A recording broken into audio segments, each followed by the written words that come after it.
how does one go about determining some of these major macro trends and then jumping on board? Not too early, but not too late.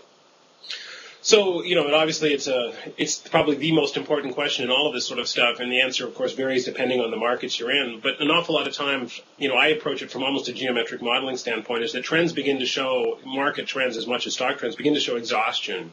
And they have lots of ways they begin to show exhaustion. They show exhaustion by, in the simplest terms, by sort of a declining growth rate, if you're looking at the organic factor like the market growth. But they also show exhaustion whenever you start to see massive amounts of volatility. You start to see the system beginning to tear itself apart. I always sort of, one of the models that I like to use is sort of really kind of sprung from the old Tacoma Narrows, the Galloping Gertie thing, where, famously this bridge up in the Northwest that sort of, at a very low wind speed, found a resonant frequency and began oscillating. And for a while it was highly entertaining, and then eventually the thing tore itself apart and fell into the river. And in markets do a very similar sort of thing, that whenever a trend that has a lot of people on one side of the bed begins to break down, you don't just see it do a sort of a glide path lower. You see these oscillations. So when I see the underlying growth rate decline, and then these kinds of Tacoma Narrows style oscillations set in, you'll think of it in volatility and market terms, then that's, for me, one of the primary signs that things have broken down, and this is not something you want to be riding on much further. There are different cadre of people who want to ride the volatility. That's not my game. But when you see the declining growth rate and the increasing volatility, that's usually a sign that you're reaching your own kind of Tacoma Narrows moment.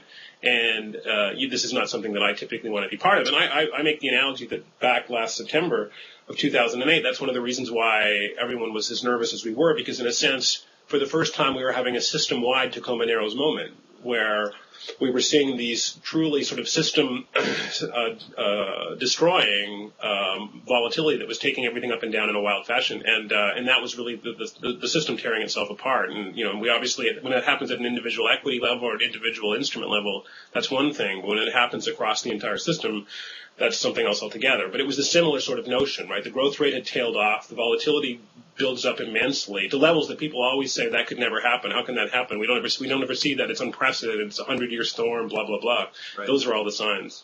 What about volatility on the reverse side? I mean, do you again have a mirrored opposite effect?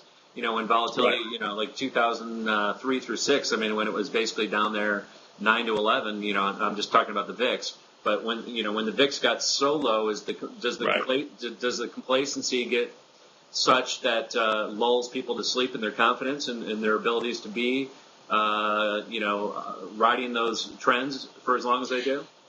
Right. So, there's this kind of, what happens is that, this kind of normal sets in, and people sort of, there's a great phrase in sociology called the normalization of deviance, and it's, to do a real quick digression, the idea is that in the case of the Space Shuttle Challenger, for example, the engineers kept launching, or at least the launch engineers kept launching at progressively lower temperatures, and they did a bad job, and Edward Tufte and others have done a great job of describing this, but the essence was they didn't do a good job of capturing for their own internal analysis the relationship between temperature, lower launch temperatures, and the damage done to O-rings. Mm-hmm. And if you went back and you kind of reframed the data, as Edward Tufte has sort of famously done in some of his graphic stuff, you see exactly that relationship. But they didn't do a good job of capturing it. So instead what they did was this notion of sort of normalization of deviance. They just declared the abnormal normal. So even though we were seeing more and more damage to the O-rings at lower and lower temperatures, at 60 degrees Fahrenheit, 50, 40, and then all the way down, they just said, oh well, I guess we just were being too conservative originally, so let's just declare the abnormal normal, normalization of deviance. We do the exact same thing in markets. So the trick is to say to yourself,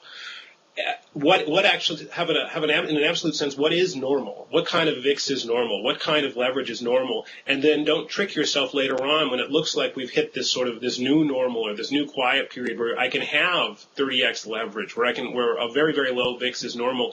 That's actually a very perilous situation, as you can remind yourself when you kind of look in the drawer and say, here's the way I described normal previously. Let's not normalize deviance and declare the abnormal normal. And these are actually reasons to expect that the incumbents are taking on massive amounts of risk for which they're not paying for. And do you think in the moment statisticians change their rules and their models to think this way and kind of form fit their analysis to the times? Absolutely. That's the joy of being a statistician. So that's I always argue we live in the golden age of data. You can convince yourself of anything, and there's enough data out there in anything right now to find a statistically significant relationship proving absolutely anything in either direction for anything you want. And so that's why the most important thing in the world, if you're trying to take a rigorous quantitative approach, is to have an a priori. What did I think before I began diving so cheerfully through the data muck? What was I actually thinking? What was my idea? And if you find something else, rather than trying to come up with an ex post explanation for why, I guess it actually works this way. Yeah. No. Discard the whole thing and move on, or at least try and find a way to do, out of sample testing, because it's a huge problem, and the more statistically oriented folks who've been doing this for a long, long time, from a trading standpoint, I think really recognize this. But what's happened is that, in a sense, I make this argument all the time that from the standpoint of an investor in 1962, we're all quants today. Right. Every last one of us is a quant. Every last one of us is a statistician. If you think about how investments were made, back 40 odd years ago, to think about the amount of data that we look at and we process and just throw away as saying, I'm just a fundamental guy. I'm a deep value guy. I'm not a quant at all. From the standpoint of someone 40 years ago, we're all quants. And so if we ignore that we're all quants, we ignore what we've learned from close to 100 years now of trading about the mistakes quants and stats guys can make in markets by not doing out-of-sample testing, of paying too much attention to short historical patterns, and all of the things that the folks who do some of the most active trading know well, but all of us accidental quants, or all of the accidental quants in the market out there who sort of suddenly are quants and never knew it, have no idea that by relying on historical patterns over the last 7 recessions, trough PEs at the end of the recession were typically around these levels, you're a quant.